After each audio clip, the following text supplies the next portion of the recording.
Donc, on était à mon histoire de lapin. Alors, je suis désolée pour ceux qui n'ont pas entendu le début. Je vous raconte l'histoire rapidement.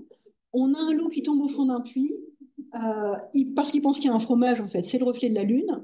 Finalement, il est coincé. Il voit un cochon. Il fait croire au cochon qu'il y a un fromage. Le cochon attrape la corde, descend avec la corde et le loup peut remonter. Le cochon, évidemment, s'est fait avoir. Il n'y a même plus la lune. Il a faim, il a froid, il ne sait pas comment faire pour remonter. Du bruit, voilà des lapins. Les lapins se penchent, lui disent bah, qu'est-ce que tu fais là? Et là, le cochon leur dit bah, je suis bien ici, je nage, je me baigne et tout. Mais comme dans un puits à carottes, dans tous les puits à carottes, il fait trop chaud. Il va falloir que je songe à remonter. Alors, du coup, les lapins se disent des carottes? Mais comment on fait pour descendre? Ah, c'est facile, monsieur lapin. Pour descendre, on s'accroche au seau. Et hop, des lapins descendent, et hop, le cochon remonte. Au revoir, monsieur lapin, bon appétit, attention à la digestion. Évidemment, pas de carottes. Ils essayent de monter les uns sur les autres, mais ça ne marche pas très bien. Et voilà le loup du début, celui qui a toujours très très faim. Alors le loup, il voit les lapins, se penche et se moque d'eux. Alors, il est bon le fromage? Mais les lapins sont malins. Les lapins le regardent et lui disent, bah, il n'y a pas de fromage ici.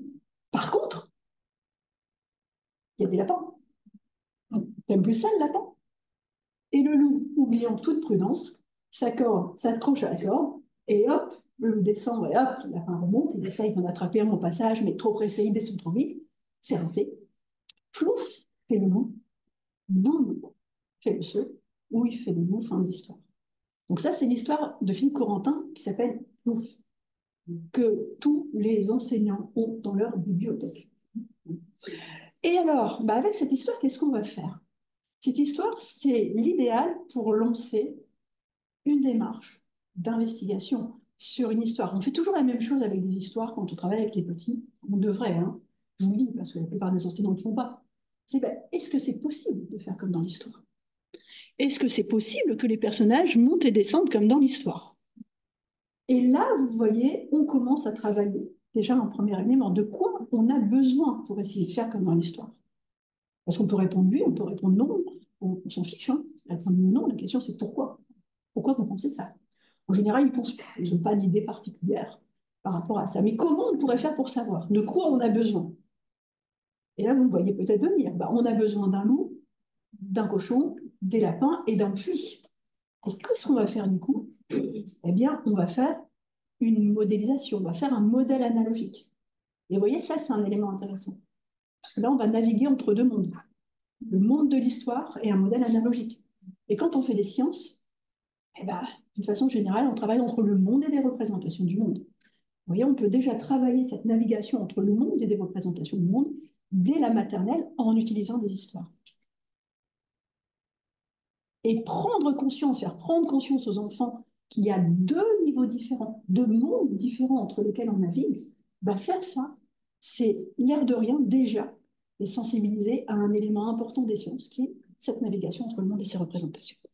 Et donc, on va construire un puits. Du coup, on a besoin pour faire un puits. Alors là, évidemment, ce n'est pas les enfants qui vont trouver tout seul. Hein. On leur apporte du matériel, puis ils vont construire le puits. Et donc, on a construit le puits, on est content. Vous voyez, donc ça, c'est du matériel de sport. Hein. Donc, on utilise du matériel pour faire le sport, on bidouille un peu et on y arrive. La poulie, si on n'a pas de poulie, on utilise une roue avec une gorge, une roue à gorge. On en trouve, alors moi, mon fournisseur, si vous voulez travailler dans les classes, en général, il y a toujours besoin d'un petit peu de matériel. Les enseignants n'ont pas grand-chose. Mon fournisseur favori s'appelle Opitec, O-P-I-T-E-C, opitec.com. Et des roues à gorge, vous en trouvez 10 pour 2,80 €. Vous rajoutez une petite tige et ça y est, vous avez votre poulie. Voilà, vous voyez, c'est des astuces. Quand on fait des sciences dans les classes, souvent, il faut penser à apporter un petit peu de matériel. Souvent, c'est pas grand-chose. Mais les enseignants n'ont pas forcément. Et donc, qu'est-ce qu'on va faire? Vous voyez, là, déjà à gauche, on navigue. Je vous ai dit qu'on naviguait entre le monde et ses représentations. Là, on le fait. On le fait crayon papier. On associe les éléments. Pour pouvoir faire comme dans l'histoire, eh bien, je vérifie que les éléments de mon puits sont bien là. Et puis après, on éliminera des choses, parce que finalement, est-ce qu'on a besoin du fond du puits? Est-ce qu'on a besoin de mettre de l'eau au fond du puits? Non, parce que la question qu'on se pose, c'est la montée et descente des personnages. Donc pour que des personnages montent et descendent, le fait qu'il y ait de l'eau au fond, finalement, on s'en fiche. Et vous voyez, là, on va commencer à isoler les paramètres pertinents. Qu'est-ce qui compte, qu'est-ce qui ne compte pas? La notion de montée et descente, vous leur faites découvrir ou vous leur expliquez directement? Ah, on n'explique rien. On a vu les mouvements des personnages, on va essayer de faire pareil. Par contre, une chose que je n'ai pas dite, c'est que les personnages, évidemment, vous doutez qu'il y a le paramètre pertinent derrière ça, c'est quoi? C'est la masse des personnages. Hein. Vous le savez, les enfants savent pas. Donc, évidemment, la masse des personnages, c'est vous, quand vous réalisez les personnages, qui les faites de façon à ce que tout se passe bien. Parce que, alors, sinon, c'est le bazar total. Donc, voilà, ça aussi, c'est un élément. Vous voyez, quand on intervient dans une classe, qu'est-ce que je prépare en amont et qu'est-ce que je laisse à la liberté des enfants? En fait, une démarche d'investigation, il y a une tacticienne qui disait que la démarche d'investigation, c'est une activité très soigneusement chorégraphiée. La chorégraphie, elle est au niveau des enseignants ou au niveau de vous, chercheurs. Et une fois que ça, c'est chorégraphié, en fait, les enfants ont une grande liberté. Mais en fait, cette grande liberté est parfaitement contrôlée. Parce qu'elle est contrôlée parce que vous avez, vous, choisi et vous, apporté.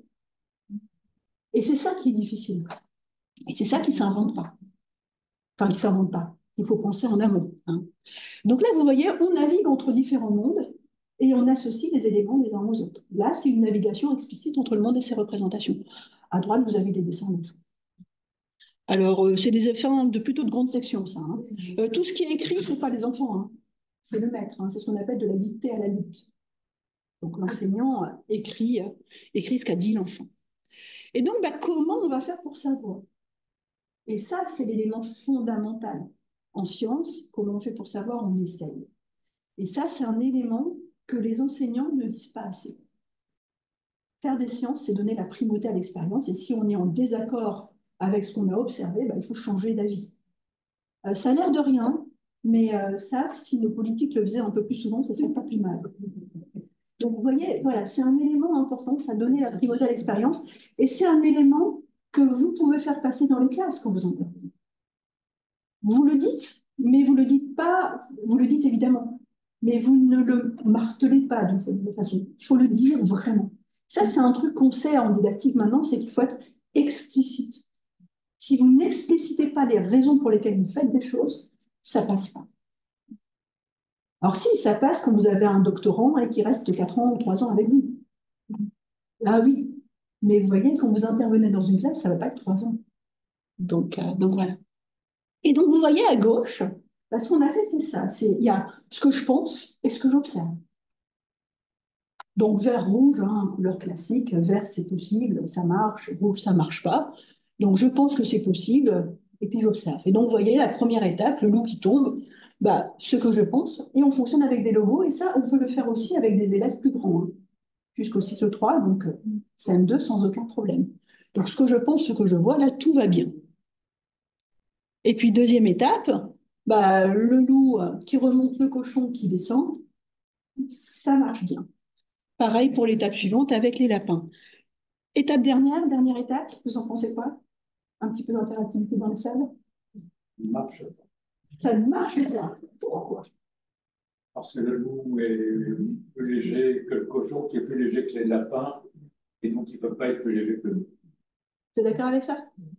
Alors effectivement, hein, ça ne marche pas. Et alors ça, c'est particulièrement surprenant pour les élèves d'une façon générale. Vous le faites avec des élèves de CM2 ou de 6e, il va se passer la même chose. Quand ils mettent le lapin et qu'ils voient que ça ne descend pas, la première chose qu'ils font tous, c'est qu'ils prennent la corde et ils tirent dessus. Tous, ils font ça. Ils tirent dessus. Et là, ça devient intéressant de nouveau. Est-ce qu'on a le droit de tirer sur la corde pour faire descendre de nouveau, à votre avis? Est-ce qu'on a le droit de tirer sur la corde? Non, pourquoi non? C'est comme pas avec l'histoire. Exactement. Donc, vous voyez, si on veut respecter l'histoire, eh bien, tirer sur la corde, il n'y a pas de main qui tire sur la corde dans l'histoire. Donc, cette histoire n'est pas possible. Et ça, c'est intéressant. Parce que là, ce qu'on a, c'est une histoire contrefactuelle. Ce qui veut dire qu'en fait, entre ce qui est dit et ce que je fais, je donne la primauté à ce que j'observe. Donc, je donne la primauté à ce que j'observe dans le monde réel plutôt qu'à ce qui est dans mon livre. Primauté d'expérience. Et donc, on va écouter. Et là, du coup, on va essayer de voir si ça marche. On essaie de comprendre ce que ça veut dire plouf. Et et on, et on va construire un puits pour essayer de comprendre ce que ça veut dire plouf. On va faire des expériences pour voir si ça marche.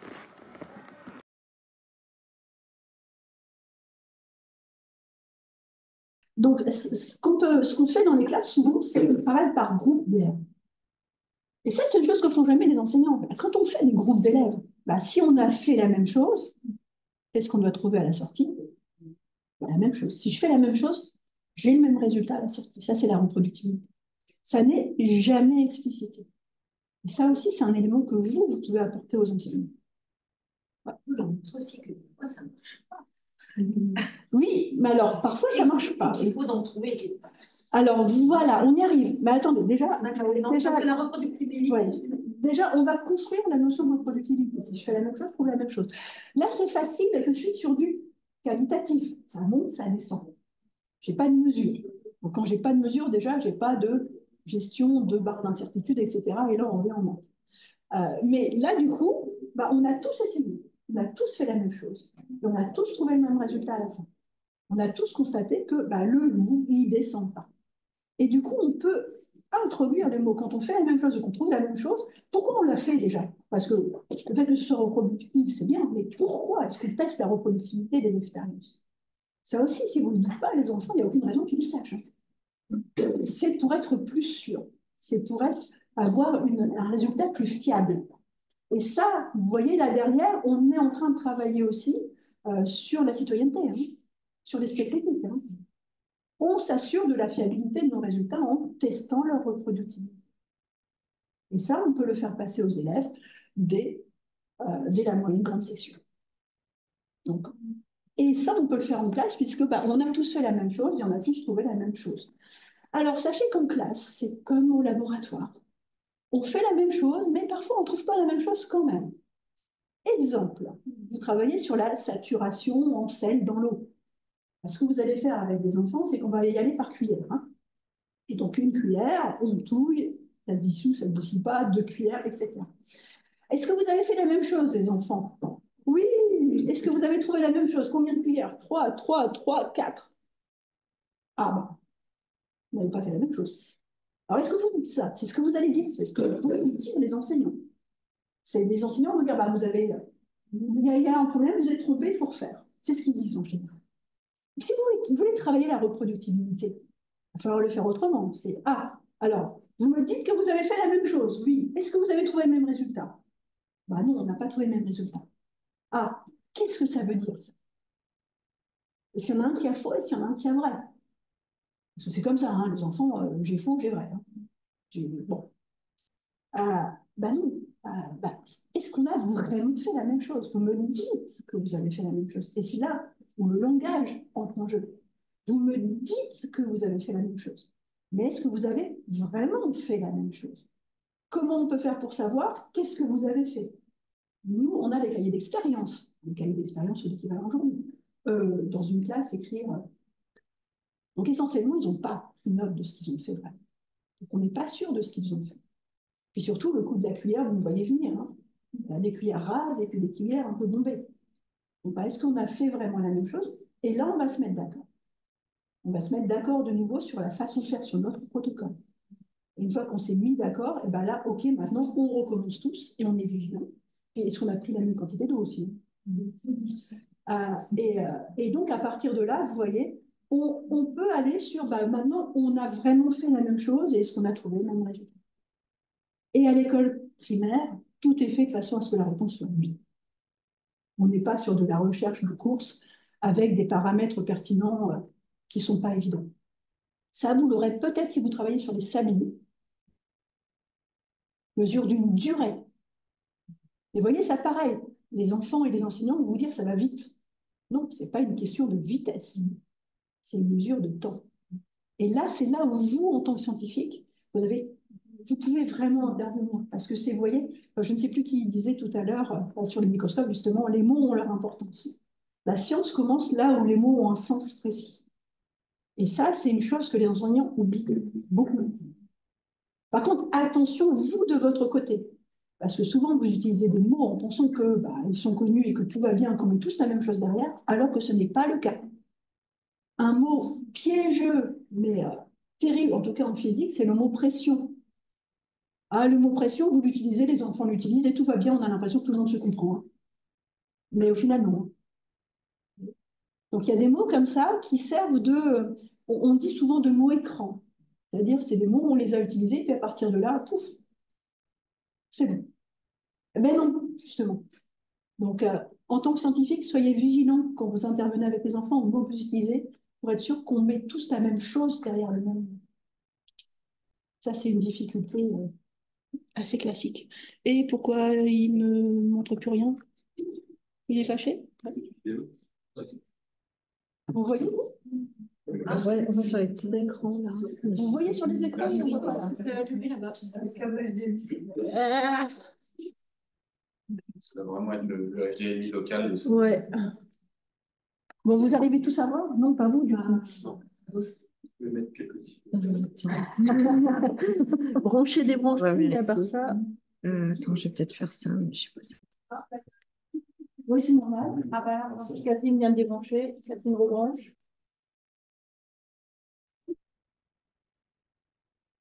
Décidément, elle nous fait des misères, cette scène. Allez. C'est revenu sur l'écran là. Ouais, mais là, je comprends pas comment ça marche. Ah, c'est le projecteur et ça, tu peux pas y faire grand-chose. Est-ce qu'on a accès à... C'est pas un débranchement qu'il y a à l'arrière. Ouais, peut-être. Ouais, il faut un grand, là. Alors, ce que je vous propose dans ce cas-là, c'est est-ce que devant vous arrivez. Non, vous ne voyez pas grand-chose derrière. Hein. Ouais. Je vous propose de vous décaler un petit peu derrière. Il y a de la place un peu ici, si vous voulez. Ou de regarder sur mon écran qui est ici, au choix. Et oui, on va jongler un petit peu là. Et puis, je vais vous faire écouter quelque chose. Donc, du coup, j'éteins ici le son. Donc, je débranche. Tout le monde a trouvé le même résultat, donc c'est reproductif. Tout le monde a trouvé la même chose, c'est reproductif. Pourquoi elle est capable de dire ça à cette petite? Parce que la maîtresse, à chaque fois qu'on a fait des sciences, eh bien, elle a travaillé en disant est-ce qu'on a tous trouvé la même chose? On avait fait la même chose, on a trouvé le même résultat. On est plus sûr de nous maintenant, et ça veut dire que c'est reproductif. Et les enfants, en particulier les petits, adorent le mot compliqué. C'est la possibilité que tout le monde ait fait la même erreur et évoqué et doit être. Alors, bonne question. Je vais faire mon collègue. En fait, on évite cette situation. Là, en l'occurrence, c'est pas possible de faire la même erreur que tout le monde. Ça peut arriver, mais alors ce qui peut arriver, c'est plutôt qu'une même erreur, parce qu'on ne parle pas vraiment d'erreur, c'est ce que tout le monde a oublié le même paramètre pertinent. Typiquement, c'est ça qui peut arriver.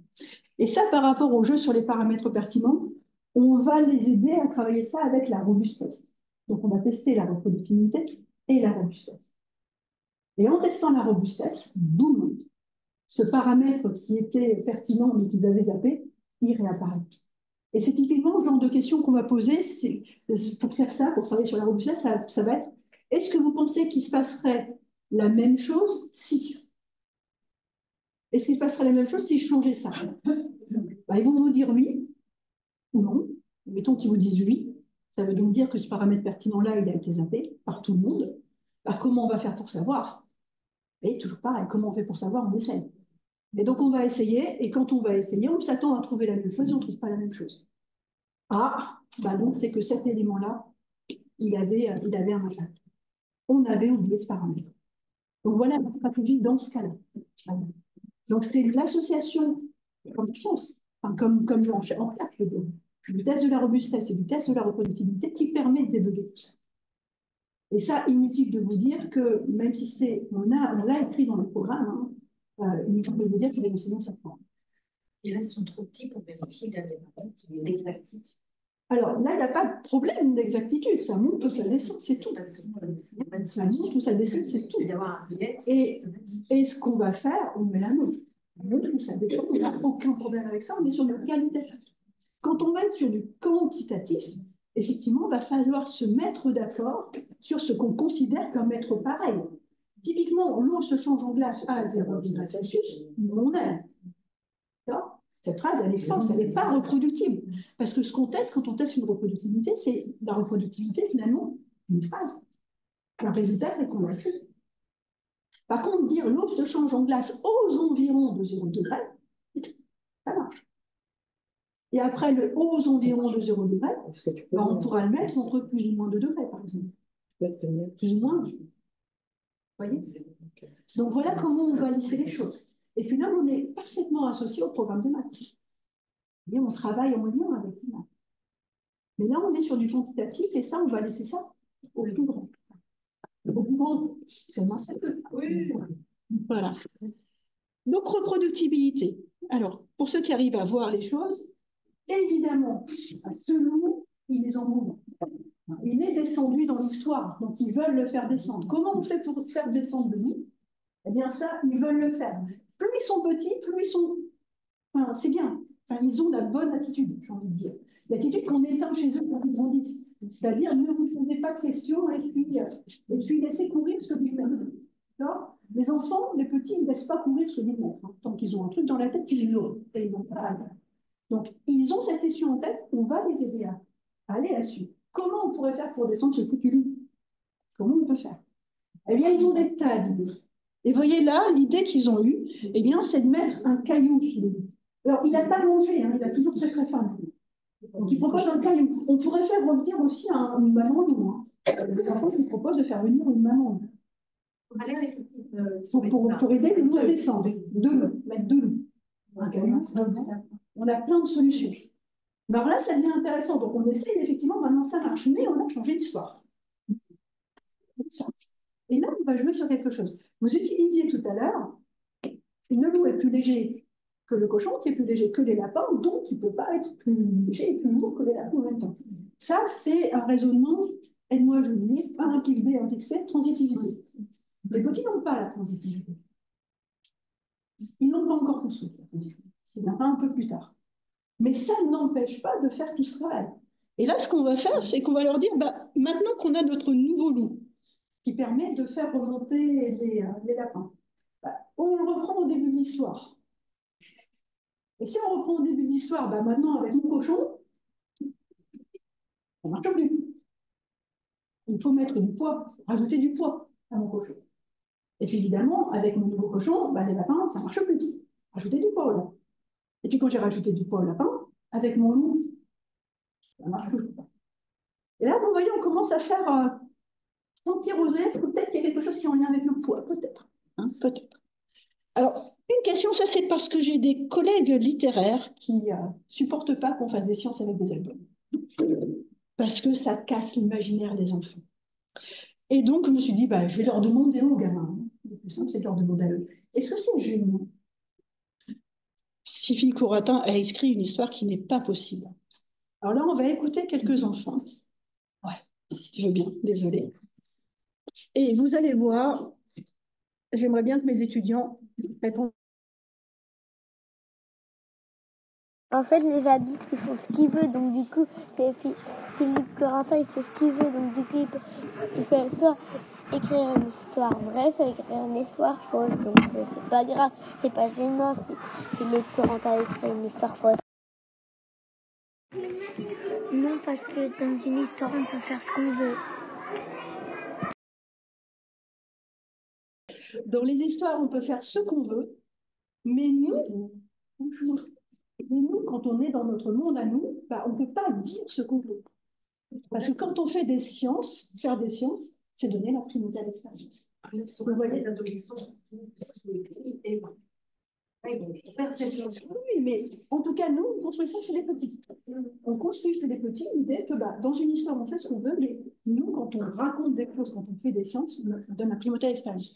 Ces éléments que je vous donne, je prends le temps de vous les donner, je vais vous dire peut-être que vous les connaissez tous, hein, mais c'est vraiment des choses dont les enseignants ont besoin. C'est ces éléments-là qui manquent aux enseignants. Et puis, on va terminer avec la suite. Est-ce qu'il se passerait la même chose si au lieu de personnages fabriqués, on pâte à modeler, on utilisait des cailloux. Vous voyez plus là non plus? Non, voilà. Bon, c'est pas grave. Je vous rassure, hein. Est-ce qu'il se passerait la même chose si on utilisait des personnages en cailloux? Évidemment, les cailloux, il y a un léger, un moins léger et un encore moins léger. Est-ce qu'il se passerait la même chose avec des bouteilles remplies d'eau? L'idée, à chaque fois, c'est de constater qu'il se passe la même chose. Bravo! Merci. Désolé pour le dérangement. Et donc là, ce qu'on constate, c'est quoi? C'est qu'à chaque fois, il se passe la même chose. À chaque fois, la fin de l'histoire n'est pas possible. Et là, quand on fait ça, on construit un élément avec les enfants. Alors, je vais repasser le son.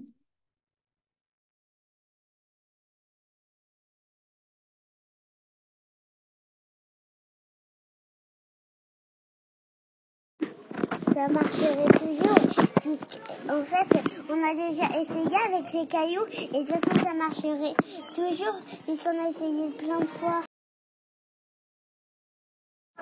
En fait, c'est toujours le plus lourd qui descend.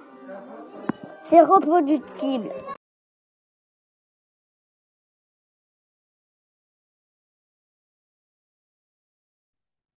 Voilà, la navigation pour le général et le particulier, c'est toujours le plus lourd qui descend.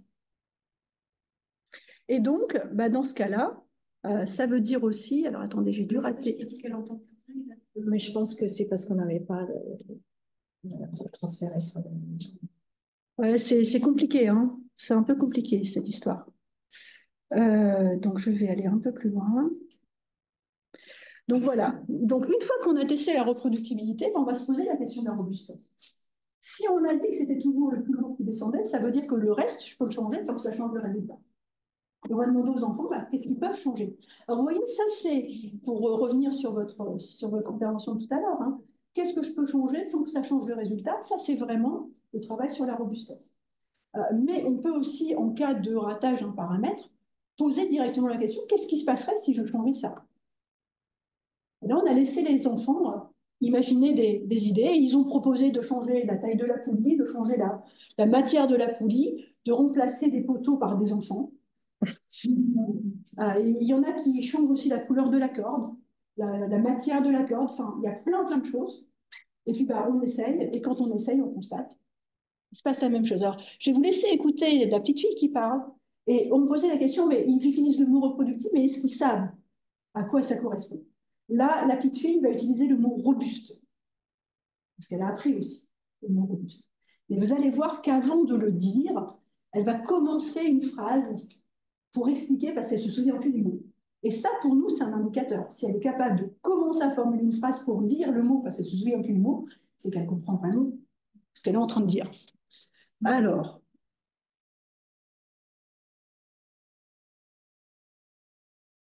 Avec tout et n'importe quoi, en fait, ça marche. C'est... mince. Même si on change quelque chose, c'est robuste.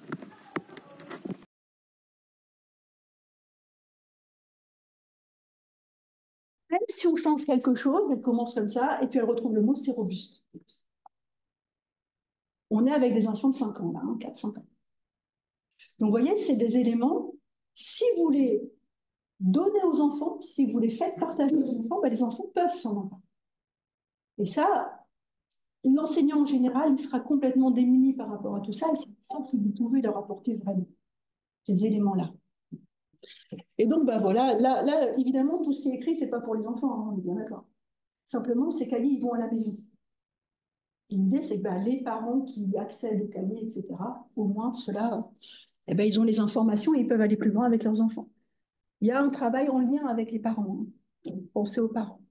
Et là, je vais terminer par le fait que si on a notre règle, on doit pouvoir l'essayer sur d'autres choses. Et donc là, vous voyez la maîtresse. Alors ça s'est fait sans que la maîtresse soit là. Hein. Les enfants, ça s'appelle Book Creator.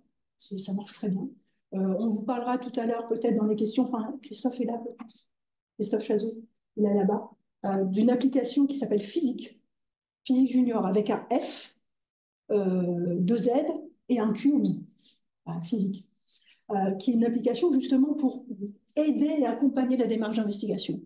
Et donc là, bah, vous avez deux boules, une boule de polystyrène relativement grosse et une boule en bois. Ce qu'on a travaillé là pour le moment, c'est le poids. Hein. Le paramètre pertinent, c'est le poids. Il se trouve que la maîtresse, avant, a travaillé sur Flotte Cool avec ses enfants. Et Flotte Cool, bah, ce n'est pas le poids qui compte, hein. C'est la matière. On a travaillé avec des objets pleins. Avec des objets pleins, c'est la matière qui compte. Donc la petite a travaillé sur des objets pleins avant et a compris que c'était la matière, maintenant c'est le poids. Et on lui propose des objets sur lesquels c'était la matière qui comptait, et maintenant voici la poulie. Qu'est-ce que tu penses qui va se passer? On l'écoute. Et puis je ferai la traduction après. Donc là, je remets le son.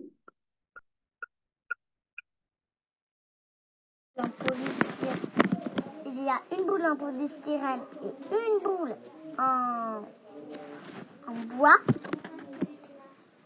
Même si la boule en polystyrène est plus grosse que la boule en bois, c'est le poids qui compte. C'est pas la matière. C'est pas la matière. Du coup, comme la boule en bois est plus lourde que la boule en polystyrène, c'est toujours la boule en bois qui va redescendre. C'est reproductible.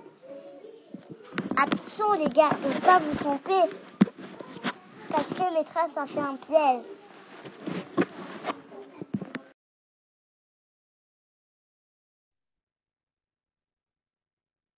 Voilà, donc vous voyez, cette petite est capable de distinguer le poids du volume, plus grosse, la boule est plus grosse, de quoi d'autre, poids, volume, et matière. C'est pas la matière. La notion de matière n'est pas simple non plus. Dans la densité, et voilà, on est dans la densité, mais elle est prête. Ouais. Elle est prête. Vous voyez? Donc voilà, ça, ce que je voulais vous montrer, c'est ça. Voilà ce qu'on peut faire quand on forme des enseignants un peu solidement, ce qu'on n'a pas assez l'occasion de faire, hein, mais que vous pouvez contribuer à faire. Enfin, voilà, vous pouvez aussi à intervenir et leur apporter ces éléments. Faire des sciences, c'est donner la primauté à l'expérience. C'est quand on fait une expérience, quand on fait une observation aussi, tester sa reproductibilité et sa robustesse. C'est naviguer entre le monde et les représentations, c'est fondamental. Et c'est jamais fait. Être conscient de ça, où je suis. Et c'est naviguer entre le général et le particulier. Si vous arrivez à faire passer un certain nombre de ces éléments aux élèves et à l'enseignant, c'est formidable. Et ça, vous savez, c'est votre cœur de métier. Et ce cœur de métier, eh ben, faites-le passer avec tout le plaisir que vous avez, évidemment, habituellement. Est-ce qu'il me reste un tout petit peu de temps ou pas encore? Il te reste 7 minutes, puisqu'on a décalé de 5 minutes. Il me reste 7 minutes. Alors, je vais fermer ça et je vais partager autre chose maintenant. Donc, il faut que je l'ouvre ici. Hop. Parce que j'avais prévu plein de choses et puis je me suis dit que c'était probablement plus efficace de vous montrer ce que des petits sont capables de faire. Alors, partager. Donc, normalement, maintenant, vous devez voir ceci. Voilà. Donc, bon, j'avais prévu, vous voyez, pourquoi faire, hein, présenter son métier, accompagner l'enseignant, faire une intervention en show. Ça, c'est vraiment des éléments sur lesquels il faut vous positionner, en fait, quand vous faites une intervention en classe. Qu'est-ce que vous voulez faire passer? Des valeurs. Alors ça, c'est un élément que je n'ai pas encore dit, là, mais quelles valeurs on fait passer? Donc là, je vous ai parlé de la démarche. Mais on peut faire passer un certain nombre de choses. Et puis, ce que c'est qu'être un scientifique, je voulais juste vous montrer cette image parce qu'elle m'amuse. Alors, il y a des gens qui parlent on parle de nature science, hein, de la nature de la science, épistémologie, qu'est-ce qu'on fait passer? Je pense au niveau des petits, faire passer les difficultés d'une communauté, etc., c'est peut-être pas le bon endroit, c'est peut-être pas le bon moment. Oui, on lutte pour avoir des financements, oui, etc., c'est simple, c'est pas simple. Oui, les recrutements, c'est compliqué. Avec des petits, on va peut-être éviter tout ça. Par contre, le plaisir que vous avez à faire des choses, le plaisir que vous avez à échanger avec d'autres, ça, c'est des éléments, faites que les yeux brillent. Si vous arrivez à faire briller leurs yeux, déjà, c'est immense. Puis là, je vais faire je vais prendre ma casquette un peu féministe, hein, mais qu'il y ait un maximum de femmes qui viennent dans les classes. Les hommes, c'est super, hein, évidemment, mais les femmes aussi. Parce que, alors ça, il n'y a pas d'études encore clairement là-dessus, mais c'est pas difficile à imaginer, hein. La plupart des enseignants sont des enseignantes, et la plupart de ces enseignantes n'ont pas de formation scientifique, et sont mal à l'aise avec les sciences. Et le rôle modèle, il est important. Et en termes de rôle modèle de femmes qui aiment les sciences, bah, les enfants n'en voient pas beaucoup, voire très peu. Donc, voir des femmes dans les classes qui aiment les sciences et qui en font, c'est très important. Donc voilà, n'hésitez pas à encourager les jeunes femmes et les moins jeunes aussi, d'ailleurs, tout le monde, à faire des sciences. Il y avait un autre élément que je voulais montrer. Alors, vous voyez, j'avais prévu plein de petites choses, mais je vais aller très vite. Je vais revenir sur les ombres dont parlait François. Il y a une chose dont on n'est pas souvent conscient quand on est scientifique, parce que tout ça, on est passé à travers depuis très longtemps. C'est en fait le fait que quand vous arrivez en classe, quand vous arrivez dans un endroit, quoique ceux qui sont enseignants-chercheurs le voient bien en termes d'étudiants, on a dans notre tête des tas d'idées. On parlait pendant très longtemps de conception initiale, maintenant certains parlent de conception quotidienne. Enfin, bon, bref, on a des idées. Et ces idées, souvent, elles ne collent pas avec ce qu'on apprend en sciences. Et si on n'en est pas conscient, on peut faire passer un message, avoir l'impression qu'il passe complètement, mais en fait, ces idées, elles restent ancrées. Et 2, 3, 4 heures après, 2, 3 semaines après, on revient sur ces idées de départ.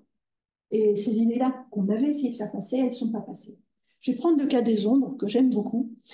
Les ombres, vous avez tous vu déjà des ombres avec 2 sources de lumière. Quand on a 2 sources de lumière, il y a un endroit où l'ombre est plus foncée.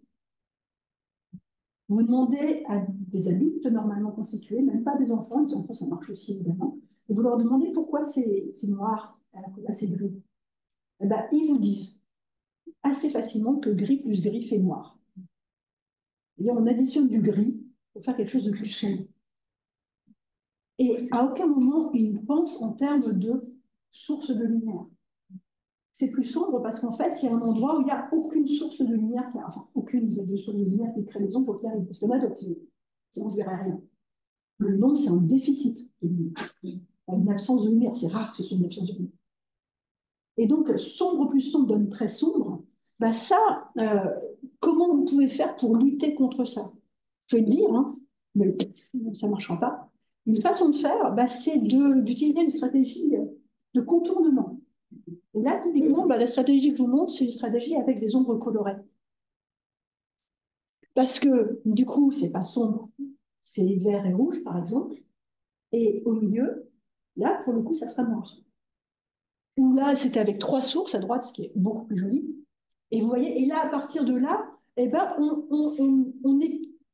on peut plus aller sur sombre plus sombre donne très sombre. Et du coup, on déconstruit ça en construisant ça. Donc, ça a l'air plus compliqué, travailler avec des sources colorées. Mais en fait, ça permet de déconstruire une conception initiale. Donc ça, c'est des choses que, voilà, ça, c'est ce que fait la didactique. C'est identifier un certain nombre d'obstacles, essayer de trouver des solutions, de les contourner. Je vous en montre un autre, c'est travail sur l'air. Ça, c'est un grand classique, travail sur l'air. Hein. Et vous voyez, là, il y a 3 questions. Comment maintenir un mouchoir, comment maintenir sec un mouchoir dans un verre immergé sous l'eau? Alors, je l'aurais précisé complètement sous l'eau. Parce qu'immergé sous l'eau, immergé, normalement, c'est complètement, on est d'accord, mais le complètement est pas... Tiens, ça ressaute. Que se passe-t-il si j'emprisonne un bouchon dans un verre que j'enfonce sous l'eau? Où va se trouver le bouchon? Comment faire pour déplacer le bouchon dans le verre? Ces 3 questions mobilisent exactement la même notion. Il y a de l'air dans le verre, il y a quelque chose dans le verre qui empêche l'eau de rentrer. Mais que vous le fassiez avec des adultes ou des gamins, c'est pareil. Ce qui veut dire aussi que l'école a raté son coup, hein, parce qu'avec des adultes, c'est la même chose qu'avec des enfants. C'est qu'essentiellement, quand j'enfonce mon verre sous l'eau, alors le mouchoir, tout le monde pense qu'il va être mouillé, hein, il suffit d'enfoncer verticalement et de remonter de la même façon. Il y a de l'air dans le verre qui empêche l'eau de monter. Vous le faites, ça. C'est acquis. On l'a écrit, on l'a formalisé. Et puis vous demandez, je mets un petit bouchon, je fais flottouiller un petit bouchon, hein, je prends mon verre, j'enfonce le verre, on va se trouver le bouchon. Eh bien, les 3 quarts des adultes, des enfants, vont mettre le bouchon temps. Ce qui veut dire quoi? Ce qui veut dire que l'air occupe de la place? Ouais, mais non. Vous voyez, il y a des conceptions, c'est une conception qui prend du temps à débloquer. Et puis surtout, on n'avait pas pensé à l'eau, on regardait le mouchoir qui était bon. On ne regardait pas ce qu'il y avait là-bas, où était le niveau de l'eau. Pareil, le niveau de l'eau, ils vont vous dire, bah, le bouchon, il reste à la surface de l'eau. Oui, mais ça ne permet pas de dessiner les choses, parce que le bouchon reste à la surface de l'eau, elle est où, la surface de l'eau? Elle est au niveau de l'ouverture du pot. Vous voyez, il y a tout un travail sur le langage ici. Comment je vais écrire les choses? Quand j'enfonce un bouchon, enfin, quand je plonge un verre verticalement dans l'eau avec un bouchon à la surface de l'eau, une fois que le verre est complètement immergé, le bouchon continue de flotter à la surface de l'eau qui se trouve au niveau de l'ouverture du pot. Et si on n'a pas mis au niveau de l'ouverture du pot, on ne sait pas où il est ce foutu bouchon. Donc voilà, ça c'est... On a l'impression quand on fait les choses une fois que c'est bon, en fait non. Quand on reteste autrement, bah, on se constate que c'est pas suffisant. Et en fait, quand est-ce que vous savez que les enfants se sont appropriés ce concept-là? C'est quand, au fur et à mesure des questions, ils vous disent bah, c'est encore la même chose. Quand ils vous disent bah, c'est pareil, c'est que c'est bon. Sauf qu'ils ne le feront pas tous au même moment. Et c'est là que c'est intéressant aussi, parce qu'on parle aussi d'évaluation, comment on évalue. Bah, vous voyez, il y en a qui sont en train de continuer à construire un concept. Il y en a pour lesquels nous sommes en train déjà d'être dans ce qu'on appelle une évaluation. Donc voilà, je voulais vous montrer ces petits exemples-là. Et puis j'avais un exemple un peu plus pour les adultes, mais juste pour vous montrer que le contexte peut jouer aussi. Hein. Si tu veux garder un temps de questions. Alors oui, je termine là, mais qu'est-ce que vous mettez dans le point d'interrogation? Ah oui, c'est en anglais, désolé. Non, mais le noir sur le violet, c'est sûr. C'est une partie du corps essentiellement faite de gras. Donc, qu'est-ce qui est essentiellement fait de gras, qui va par paire et qui est très attractif chez les femmes?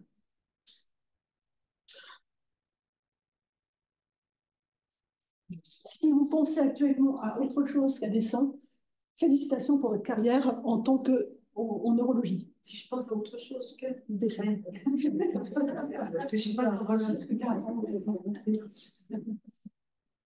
Le cerveau est essentiellement fait de gras, est en deux parties, et elle devrait être très attractive. Non, mais le cerveau, non, mais là, il peut y avoir deux réponses. Bon, ça, c'est SMBC pour ceux qui aiment. Des ressources. Hein, parce que je ne vais pas vous laisser partir sans ressources. Alors, vous avez une première ressource. Bon, vous avez le site de la main à la pâte, évidemment. Hein, mais j'en parle, enfin, si vous ne connaissez pas, allez-y, le site de la Fondation La Main à la Pâte. Vous avez mon guide. J'en fais de la pub parce qu'il est gratuit. Voilà. Donc, téléchargez gratuitement, il est sur AL et vous avez 40 séquences pour les enfants. Voilà. De la...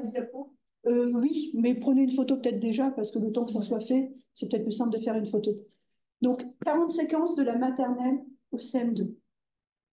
Voilà. Si vous avez un enseignant qui veut vous faire aller, c'est ce que disait François tout à l'heure, qui veut vous faire aller sur des choses très compliquées, l'idéal, c'est quand même de commencer par faire le programme avec les enfants. Et là, vous êtes dans le programme. C'est quoi l'édition? C'est édition du Somnium. Mais téléchargez-le, c'est plus simple. Je peux continuer? Alors, je vous montre autre chose. Ça, j'ai du mal à le trouver sur le site de La Main à la Pâte, directement. Donc, je vous ai mis le lien. C'est un guide qui était fait par Edith Saltiel. Edith Saltiel, c'est une grande ancienne de La Main à la Pâte, qui vous parle de la démarche d'investigation et qui vous montre des tas d'exemples, des tas de questionnements, etc. Enfin, moi, je le trouve remarquable. Donc, voilà, je vous le donne. Et puis, j'ai mis une image d'Edith Saltiel qui est avec Pierre Lénaïf, qui et Georges Charpak à l'origine de La Main à la Pâte. Elle les a beaucoup accompagnés. Et puis, une dernière image, voilà, avec des liens encore. Donc, Podéduc, c'est des vidéos. Là, je vous ai envoyé sur deux vidéos que j'ai faites, mais tout simplement parce que ça peut vous donner des idées. Tout ce que je vous ai dit sur la reproductibilité, la robustesse, etc., c'était des choses pour les enseignants, sauf que les enseignants ne sont pas au courant que ça existe souvent. Donc n'hésitez pas à leur donner ces liens. C'est des formations qui sont faites pour eux. Mais vous savez, il y a toujours, vous avez vu le schéma hiérarchique que nous a présenté François, hein, c'est des dispositifs complexes. Donc pour que ça arrive au niveau des élèves, enfin des enseignants, voilà, c'est toujours un peu pas simple. Vous avez EduScol, éducation, le document, c'est de la séquence sur Plouf, si vous avez envie de faire ça, si vous avez des enfants un peu jeunes avec qui vous voulez travailler et faire des choses. Et puis vous avez le site, le tout dernier, c'est le lien vers les programmes. N'oubliez pas que vos enseignants, parfois, ne connaissent pas leur propre programme. Ça arrive. Ils changent beaucoup. Et du coup, ils ne prennent pas forcément le temps. Est-ce qu'on est toujours obligé d'être dans les programmes? Alors, la réponse, je laisserai volontiers les inspecteurs généraux la faire, mais je vais déjà la faire. Moi, je vais vous donner mon avis. Hein. La première chose, c'est oui. Enfin, le programme, c'est le minimum. C'est le minimum. Donc, il faut faire le programme. Ensuite, si vous avez des enfants qui, une fois qu'ils ont fait le programme, peuvent aller plus loin, et je pense que vous ne direz pas le contraire, si des enfants peuvent aller plus loin, on peut. Mais le minimum, c'est de faire le programme. Pour une raison simple, c'est que les enseignants du niveau supérieur, eh ben, ils en ont besoin. Et la bonne réponse, c'est le programme, c'est que le programme, voilà. Parce qu'en fait, il est construit de façon progressive et cohérente, donc les apprentissages se renforcent année après année. Et je pense qu'il est suffisamment riche pour qu'on puisse faire déjà beaucoup de sciences avec le cycle. Et je pense que vous pouvez me rejoindre pour lancer l'échange. On est dans le temps? On est presque dans le temps. À vous? Dis-moi, Estelle, c'est quoi le... Oui, c'est juste un petit commentaire pour Madame Bandier, qui a de l'expérience avec le bouchon et le mouchoir, pour dire, je comprends bien que, en fait, on ne peut jamais se débarrasser des conditions de ces préconceptions. Parce que moi, en tant que physicien professionnel, il a fallu que je réfléchisse quand même. C'est-à-dire, ce n'est pas une réponse naturelle. Je suis obligé, entre guillemets, de passer en mode « Ah, il va se passer quelque chose, je réfléchis » pour donner la réponse. Spontanément, j'y arrive pas. Je le dis d'autant plus volontiers que j'ai fait la manip récemment en piscine avec une bouteille où effectivement on enfonce la bouteille, non, ouverte en haut et fermée fermée en haut, ouverte en bas. Et effectivement, quand on l'enfonce, on voit le niveau d'eau qui descend avec la bouteille. En fait, ça reste totalement inentendu, y compris pour moi. Donc, pour dire que, voilà, on ne peut pas se débarrasser quand même de la réponse spontanée qu'on aura et qui est parfois fausse. Non, par contre, ce qu'on peut faire, c'est la bloquer. Et c'est ça la différence. Ça, c'est un truc que commencent à faire les neuroscientifiques. Ouais. C'est regarder ce qui se passe ce que fait typiquement un scientifique aguerri et un débutant. Et l'un des éléments, c'est que le scientifique, ce qu'il va faire, c'est qu'il va bloquer sa réponse immédiate en disant « Attends, là, je pense qu'il faut que je prenne le temps de me poser et de remettre les choses en place. » Et c'est ça qui fait la différence, en fait. Et c'est ça qu'il faut aussi qu'on entraîne nos élèves à faire. C'est ne pas répondre de façon immédiate et sur l'intuition, mais justement en prenant le temps. Typiquement, il y a un exemple classique, hein, c'est vous prenez un ballon de foot et vous tapez dedans. Et vous demandez, donc le ballon monte. Et vous demandez quand le ballon monte, quelles sont les forces? Faites un bilan des forces. Vous avez quasiment systématiquement une force verticale dans la direction du mouvement. Et ça, c'est une idée qui traîne, qui date des Grecs, hein, parce que ça monte. Ça monte, donc il y a une force qui fait monter vers l'eau. Et vous voyez, ça, c'est des éléments que nous, on est capable, on l'entend et on se dit, oui, mais non, en fait. Et de oui, mais non, c'est ça qu'il faut qu'on forme aussi chez nos élèves. Robin pourrait nous en dire pas mal sur la digestion. Vous mangez une pomme, vous buvez un verre d'eau, quel est le trajet de votre pomme et de votre eau dans le corps? Qui n'a pas envie de faire de tuyaux? C'est la même chose. Et quand on n'a pas de réponse, on n'est pas spécialiste en tout, a priori, donc des fois on ne sait pas. Alors ça, c'est essentiel, je pense que vous allez pas me dire le contraire, hein. On ne sait pas, enfin il y a plein de choses qu'on ne sait pas. J'avais aussi dedans, attendez, je vous le montre juste, parce que c'est en lien en fait, indirectement. Elle est ici. Ah, évidemment, voilà. Pourquoi le ciel est-il bleu? Bon, vous avez la réponse du physicien, hein. Diffusion de Rayleigh, hein. Diffusion de Rayleigh avec les... ça, c'est XKCD, hein. Et puis, du coup, la gamine, mais alors pourquoi il n'est pas violet?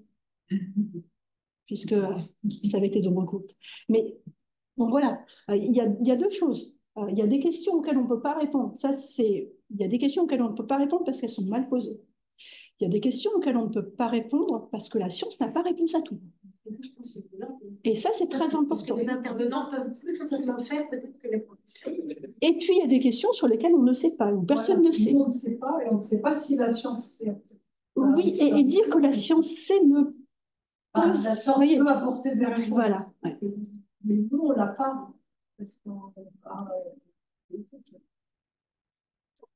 En fait, par rapport à la présentation que tu faisais tout à l'heure, j'ai arrêté si je me trompe, mais quand le cochon et c'est toi qui interviens tout seul dans la classe ou c'est... Ah non, non, non. Là, tout ce que je vous ai montré, je n'étais pas dans la classe. Hein. C'est pas moi qui fais, c'est l'enseignant qui fait. Simplement, je l'ai formé à le faire. Voilà. Et il y a eu une interaction entre moi et eux. Ouais. Par rapport à ce que tu disais tout à l'heure, j'ai un peu l'impression qu'il y a différentes modalités d'intervention de la communauté chercheur, chercheurs dans l'école primaire, et que ce n'est pas du tout la même chose et que ça ne demande pas du tout les mêmes compétences, les mêmes compétences, les mêmes investissements en temps que de former l'enseignant, que d'intervenir dans la classe, que de construire une intervention dans la classe avec l'enseignant. Et comment est-ce qu'on peut naviguer par rapport à ça et est-ce que vous avez, selon toi, sur les mêmes? Alors non, pardon, je me tourne le dos pour parler, mais parce que j'avais prévu une autre slide que vous pouvez prendre. Là-dessus, voilà, c'est ici. Tchouk, voilà. Donc, partenaire scientifique pour la classe, sur le site de La Main à la Pâte, vous avez un petit diapo là, enfin, il y a une trentaine de pages, c'est vraiment très bien fait, avec plein de modalités. Plein de modalités, les conditions pour que ça marche, etc. Je pense que tu en parleras peut-être. Oui, je peux en dire un mot tout à l'heure. Effectivement, dans le cas de partenaire scientifique pour la classe, ici, on le décline plutôt avec des étudiants et étudiantes de notre établissement, y compris au niveau doctorat. Et là, par exemple, dans le cadre d'un projet qui est des doctorants dans des quartiers prioritaires de la ville, ils ont une journée de formation pour les doctorants, pour leur expliquer effectivement la posture à adopter au sein de la classe. Et comme tu l'as signalé, enfin comme vous l'avez signalé, l'idée c'est quand même avant tout d'avoir une co-construction d'une séquence scientifique. Il ne faut pas du tout que le ou la professeure des écoles soit en retrait de cette séquence pour se l'approprier. Donc on fait une formation pour les doctorants pour les préparer à ça, et aussi on les a tous réunis, me semble-t-il, professeurs des écoles et les doctorants, pour que justement on puisse leur tenir le même discours aux deux groupes et bien préciser ce qui était attendu. Donc là, c'est une modalité très particulière, hein, puisqu'on va dans la classe construire une séquence pédagogique en réalité avec le ou la professeure des écoles. Donc c'est ce qui nécessite ça. Quand on a des interventions directes, en général, on se passe de cette étape-là. La question, c'est qu'est-ce que vous voulez faire et combien de temps?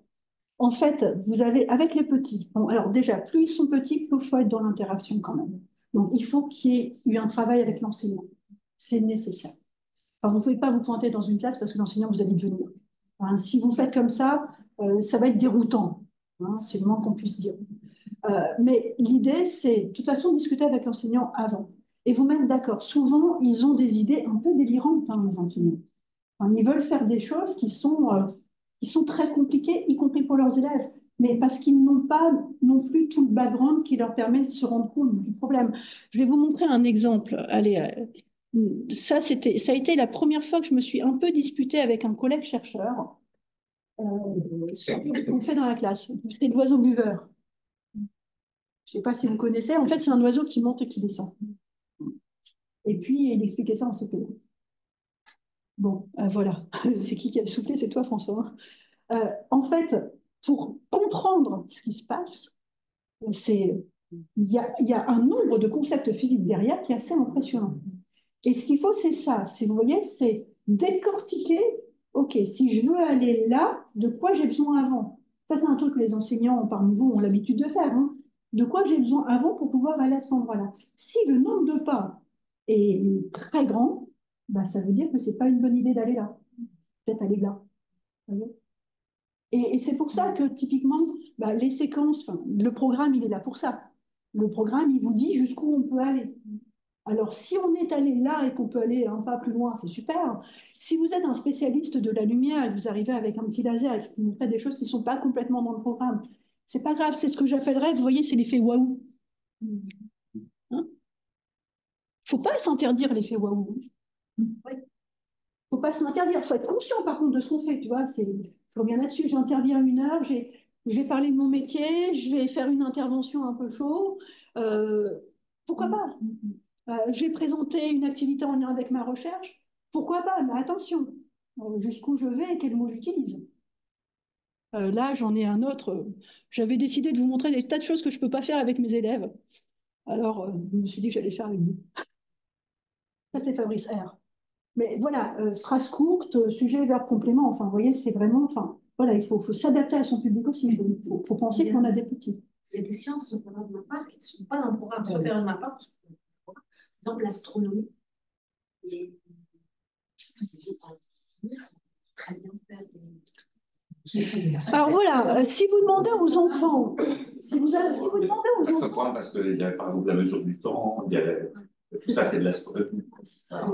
Il y a quand même des éclipses, Sixième. En cycle 3 déjà. Sixième. Oui, mais à partir du CM1. Non. Ah, moi, je lance cycle 3. Non. Le nouveau programme, c'est on nomme les phases de la Lune. On identifie et on nomme les phases de la Lune. Il n'y a pas les éclipses. Il n'y a pas les éclipses dans le programme. Ah oui, pardon, non, les phases, vous voulez dire les phases. On nomme les phases, mais on ne les explique pas. On n'est pas obligé, enfin, c'est pas dans le programme.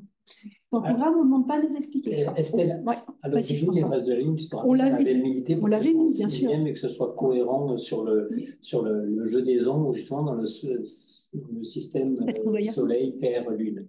Mais quand on a nos bonnes idées, ou celles qu'on pense être bonnes, les programmes ils sont ensuite soumis à concertation. Donc, pour préserver certaines choses, en particulier quand on voulait maintenir en sixième le calcul d'une vitesse à partir de la mesure d'une distance de déplacement et d'une durée, pour sauver ça, on a dû lâcher du lest et accepter que les phases de la Lune reviennent au cours moyen, première ou deuxième année. En les nommant, mais pas en expliquant. Voilà.